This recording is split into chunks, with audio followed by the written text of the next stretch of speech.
महाभारत का ऐतिहासिक युद्ध समाप्त हो चुका था। युद्ध भूमि में बिखरे हुए वस्त्र, मुकुट और टूटे हुए शस्त्र योद्धाओं के शौर्य की गाथा गा रहे थे। चारों तरफ घोर उदासी छाई हुई थी। गिद्ध, कुत्ते और सियारों की भयानक आवाजों के बीच निर्जन हो चुकी उस भूमि पर द्वापर के सबसे महान योद्धा भीष्म पितामह मृत्युशैया पर पड़े सूर्य के उत्तरायण होने की प्रतीक्षा कर रहे थे। तभी उनके कानों में एक परिचित सी ध्वनि आती है, प्रणाम पितामह। भीष्म के सूखे हुए होठों पर एक मरी हुई सी मुस्कान तैर उठती है और वे बोलते हैं, आओ देवकी नंदन कृष्ण, स्वागत है तुम्हारा। मैं बहुत देर से तुम्हारा इंतज़ार कर रहा था। कृष्ण बोले, क्या कहूँ पितामह, अब तो मैं ये भी नहीं बोल सकता कि कैसे हैं आप।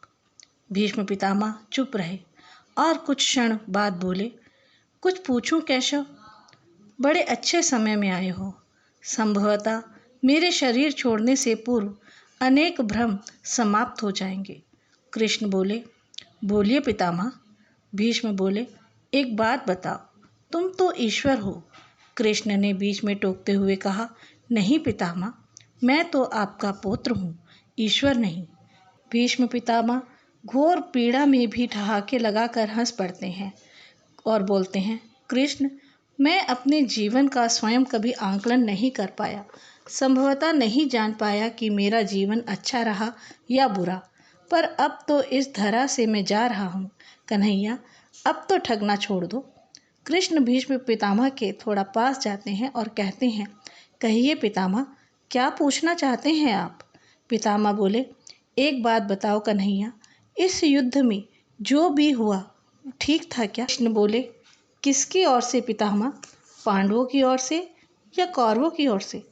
भीष्म पितामह ने कहा, कौरवों की तो अब चर्चा ही छोड़ दो, अब तो कोई अर्थ ही नहीं रह जाता, पर जो पांडवों की ओर से हुआ वो सही था क्या? आचार्य द्रोण का वध, दुशासन की छाती का चीरा जाना, दुर्योधन की जंघा पर प्रहार, जयद्रथ के साथ जो हुआ छल और निहत्थे कर्ण का वध, ये सब ठीक था क्या?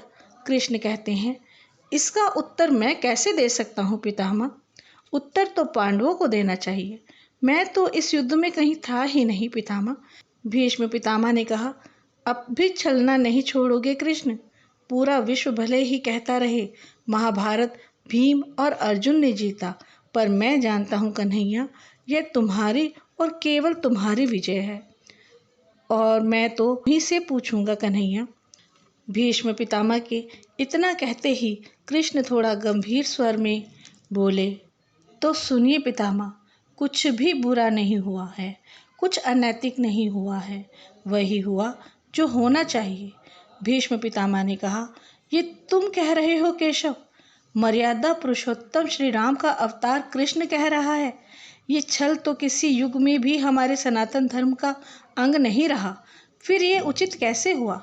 तब श्री कृष्ण ने कहा, इतिहास से शिक्षा ली जाती है पितामह, पर निर्णय वर्तमान की परिस्थितियों के आधार पर लेना पड़ता है। हर युग अपने तर्कों और आवश्यकताओं के आधार पर अपना नायक चुनता है। राम त्रेता युग के नायक थे, मेरे भाग में द्वापर युग आया। हम दोनों का निर्णय एक जैसा नहीं हो सकता। भीष्म पितामह के करुण भरे स्वरों में कहा, मैं कुछ समझा नहीं कृष्ण। कृष्ण उत्तर देते हैं कि राम और कृष्ण की परिस्थितियों में बहुत अंतर है।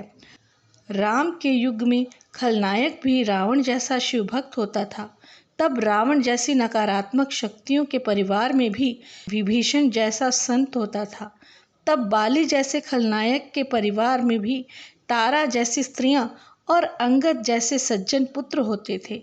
उस युग के खलनायक भी धर्म का ज्ञान रखते थे, इसलिए राम ने कभी उनके साथ छल नहीं किया। किंतु मेरे युग के भाग्य में कंस, दुर्योधन, जरासंध, दुशासन, शकुनी और जयद्रथ जैसे घोर पापी आए हैं। उनकी समाप्ति के लिए हर छल उचित है पितामह। पाप का अंत तो आवश्यक है, फिर चाहे वो किसी भी विधि से हो। भीष्म पितामह ने पुनः प्रश्न किया, क्या तुम्हारे इन निर्णयों से गलत परंपराएं नहीं उत्पन्न होगी केशव? क्या भविष्य तुम्हारे इन छलों का अनुसरण नहीं करेगा? और यदि करेगा तो क्या उचित होगा? तब कृष्ण उत्तर देते हैं कि भविष्य तो इससे भी भयावह आ रहा है पितामह। कलयुग में तो इससे भी काम नहीं चलेगा। वहाँ मनुष्य को कृष्ण से भी अधिक कठोर होना होगा, नहीं तो धर्म समाप्त हो जाएगा। जब क्रूर और अनैतिक शक्तियाँ सत्य एवं धर्म का समूल नाश करने के लिए आक्रमण कर रही हो तो नैतिकता अर्थहीन हो जाती है। तब महत्वपूर्ण होती है विजय और केवल विजय। भविष्य को तो ये सब सीखना होगा पितामह। तब भीष्म ने पूछा, क्या धर्म का ही नाश हो सकता है केशव? और यदि धर्म का नाश ही होना है तो क्या मनुष्य इसे रोक नहीं सकता? कृष्ण ने कहा, सब कुछ ईश्वर के भरोसे छोड़कर बैठना मूर्खता होती है पितामह। ईश्वर स्वयं कुछ नहीं करता, केवल मार्गदर्शन करता है।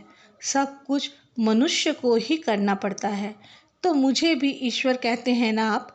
तो बताइए पितामह, मैंने इस युद्ध में कुछ ऐसा किया है क्या? सब कुछ पांडवों को ही करना पड़ा। ईश्वर स्वयं कुछ नहीं करते, ईश्वर केवल राह दिखाते हैं। इसीलिए आप भी अपने कर्मों पर विश्वास रखें, उन्हें प्रबल करें, उन्हें अच्छा करने की कोशिश करें। ईश्वर के भरोसे हाथ पर हाथ रखकर ना बैठे, ये मूर्ख लोगों का काम है। ये कहना कि सब कुछ ईश्वर देख लेंगे, नहीं, ईश्वर केवल आगे चलने का, आगे बढ़ने का संकेत मात्र देते हैं। कर्म तो आपको ही करना पड़ता है।